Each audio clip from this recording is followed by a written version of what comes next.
নমস্কার, স্বপ্না ওয়েক নিউজ নেটওয়ার্কে আপনাদের সকলকে স্বাগত। স্বপ্না নিউজের পর্দায় রয়েছে এই মুহূর্তে আমি পিয়ালি।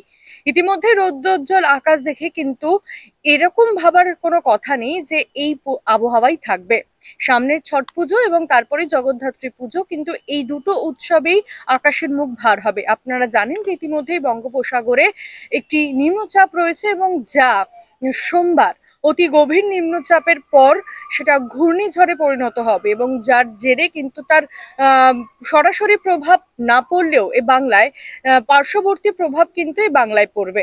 আগামী সপ্তাহ জুড়ে কিন্তু ঝড় বৃষ্টির প্রবল পূর্বাভাস রয়েছে। সেই আপডেট নিয়ে ইতিমধ্যেই পুঙ্খানুপুঙ্খ আপনাদের সঙ্গে রয়েছি আমি পিয়ালি এবং রয়েছে শ্যামলবাবু।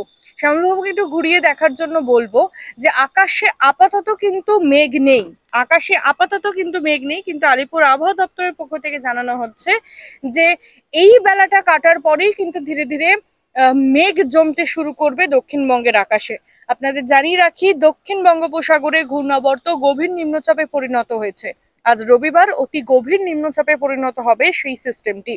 পশ্চিম ও উত্তর পশ্চিম দিকে এগিয়ে দক্ষিণ পশ্চিম এবং মধ্য বঙ্গোপসাগর এলাকায় অতি গভীর নিম্নচাপ ঘূর্ণিঝড়ে পরিণত হবে সোমবারের মধ্যে, এমনটাই কিন্তু আপডেট দিচ্ছে মৌসুম ভবন এবং সেই সঙ্গে আলিপুর আবহাওয়া দপ্তর। এই ঘূর্ণিঝড়ের অভিমুখ থাকবে পশ্চিম ও উত্তর পশ্চিম দিকে। এই ঘূর্ণিঝড়ের নাম হবে মন্থা। এর নাম দিয়েছে থাইল্যান্ড এবং যার অর্থ হচ্ছে মন্থন। মঙ্গলবার সন্ধ্যা থেকে বুধবার ভোর রাতের মধ্যে কিন্তু ল্যান্ডফল করবে শক্তিশালী ঘূর্ণিঝড় মন্থা। কলিঙ্গপত্তনম থেকে মছলিপত্তনমের মাঝে কাকিনাড়ার কাছে পালেম বা আমলাপুরম উপকূল দিয়ে একটি স্থলভাগে প্রবেশ করবে, এমনটাই পূর্বাভাস আমরা পাচ্ছি। ঘূর্ণিঝড় মন্থার প্রভাবে কিন্তু বাংলায় মৎস্যজীবীদের জন্য সতর্কতা জারি করা হয়েছে। 28 অক্টোবর অর্থাৎ মঙ্গলবার থেকে মৎস্যজীবীদের গভীর সমুদ্রে যেতে নিষেধাজ্ঞা জারি করা হয়েছে।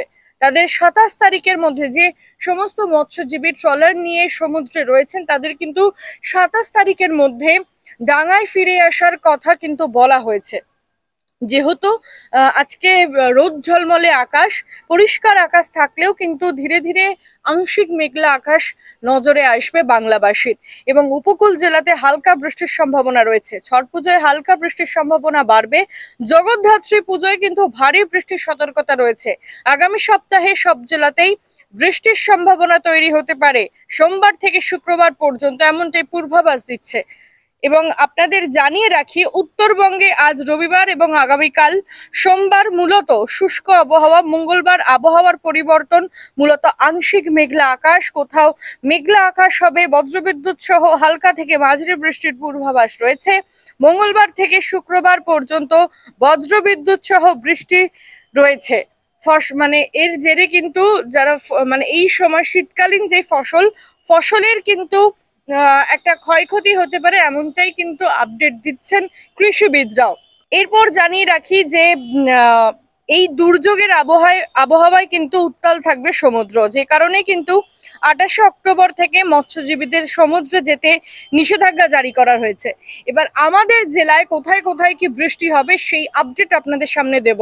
সোমবার উত্তর ও দক্ষিণ 24 পরগনা, দুই মেদিনীপুরে হালকা থেকে মাঝারি বৃষ্টির পূর্বাভাস থাকছে। মঙ্গলবার আবার দক্ষিণ 24 পরগনা ও পূর্ব মেদিনীপুরে ভারী বৃষ্টির সতর্কতা থাকছে। এই সব জেলার উপকূলবর্তী এলাকাগুলিতে বৃষ্টির সঙ্গে 30 থেকে 50 কিলোমিটার প্রতি ঘন্টায় বৃষ্টি হতে পারে। এবং আপনাদের জানিয়ে রাখি, মঙ্গলবার বৃষ্টি হতে পারে ঝাড়গ্রামে। বুধবার হাওড়ার পাশাপাশি দুই 24 পরগনা, দুই মেদিনীপুর এবং ঝাড়গ্রামে ভারী বৃষ্টির সতর্কতা থাকছে। বৃহস্পতিবারও ভারী বৃষ্টি হতে পারে বীরভূম, পশ্চিম বর্ধমান, নদিয়া, মুর্শিদাবাদ জেলায়। বৃষ্টি হলেও কিন্তু তা হতে পারে বিক্ষিপ্তভাবে। দক্ষিণবঙ্গের পাশাপাশি আগামী কয়েকদিন বিক্ষিপ্তভাবে বৃষ্টির পূর্বাভাস রয়েছে উত্তরবঙ্গের সমস্ত জেলাগুলিতে। প্রবল ঘূর্ণিঝড় উত্তর পশ্চিম দিকে এগিয়ে অন্ধ্রপ্রদেশ উপকূলের কাছে পৌঁছবে বলে জানিয়েছে হাওয়া অফিস। মঙ্গলবার সেখানে মিছুলিপত্তনম এবং কাকিনাড়ার কাছে কলিঙ্গপত্তনমের মাঝের অংশ দিয়ে তা স্থলভাগে আছড়ে পড়বে। সেই সময় 100 কিলোমিটারও ছাড়িয়ে যেতে পারে হাওয়ার গতিবেগ, এমনটাই পূর্বাভাস। এখনো পর্যন্ত যা পূর্বাভাস তাতে ঘূর্ণিঝড় স্থলভাগে আছড়ে পড়ার সময় অন্ধ্র উপকূলে হাওয়া বইতে পারে ঘন্টায় 90 থেকে 100 কিলোমিটার বেগে। দমকা হাওয়ার বেগ হতে পারে ঘন্টায় 110 কিলোমিটার। এখনো পর্যন্ত নিম্নচাপ রয়েছে দক্ষিণ পূর্ব বঙ্গোপসাগরে। ঘন্টায় 7 কিলোমিটার বেগে তা উত্তর উত্তর পশ্চিম দিকে এগোচ্ছে। শনিবার রাত পর্যন্ত নিম্নচাপের অবস্থান পোর্ট ব্লেয়ার থেকে 440 কিলোমিটার পশ্চিম দক্ষিণ পশ্চিমে ছিল। বিশাখাপত্তনম থেকে 970 কিলোমিটার দক্ষিণ পূর্ব এবং চেন্নাই থেকে 970 কিলোমিটার পূর্ব দক্ষিণ পূর্ব এবং কাকিনাড়া থেকে 990 কিলোমিটার দক্ষিণ পূর্ব এবং ওড়িশা গোপালপুর থেকে 1040 কিলোমিটার দক্ষিণ দক্ষিণ পূর্বে ছিল। রবিবার এটি গভীর নিম্নচাপে পরিণত হবে এবং সোমবার তৈরি হবে ঘূর্ণিঝড়। মঙ্গলবার তা প্রবল আকার ধারণ করবে এবং উপকূলে আছড়ে পড়বে। অন্ধ্রপ্রদেশের পাশাপাশি ওড়িশা, তামিলনাড়ুতেও কিন্তু সতর্কতা জারি করা হয়েছে। নিম্নচাপের প্রভাবে সমুদ্রে ঝোড়ো হাওয়া বইছে। আপাতত হাওয়ার গতিবেগ 45 থেকে 55 কিলোমিটার থাকলেও কিন্তু যত সময় এগোবে, যেমনটা আবহাওয়ার আপডেট পাচ্ছি, সেটা কিন্তু 80 থেকে 85 কিলোমিটার কিন্তু ধীরে ধীরে হাওয়ার গতিবেগ বাড়বে। অত্যন্ত স্ট্রং একটা সাইক্লোনে পরিণত হওয়ার পূর্বাভাস পাচ্ছি আলিপুর আবহাওয়া দপ্তরের পক্ষ থেকে। এটা কতটা তাণ্ডব চালায় সেদিকে নজর রয়েছে মৌসুম ভবনের, সেদিকে নজর রয়েছে আলিপুর আবহাওয়া দপ্তরের। সেখানকার যারা 7 জন মানুষ রয়েছে ইতিমধ্যেই কিন্তু রেস্কিউ টিম পৌঁছে গিয়েছে, তাদেরকে কিন্তু সরানোর কাজ চলছে। নিরাপদ স্থানে সরিয়ে নিয়ে যাওয়া হচ্ছে সেই উপকূলবর্তী এলাকার মানুষজনেদের, যাতে কোনো রকম ভাবে কোনো দুর্ঘটনায় প্রাণহানির ঘটনা না ঘটে। ইতিমধ্যে ডিজাস্টার ম্যানেজমেন্ট টিম কিন্তু কাজ করা শুরু করে দিয়েছে। অবশ্যই আমাদের নজর থাকবে কতটা ধ্বংসলীলা চালায় এই ঘূর্ণিঝড় মন্থা।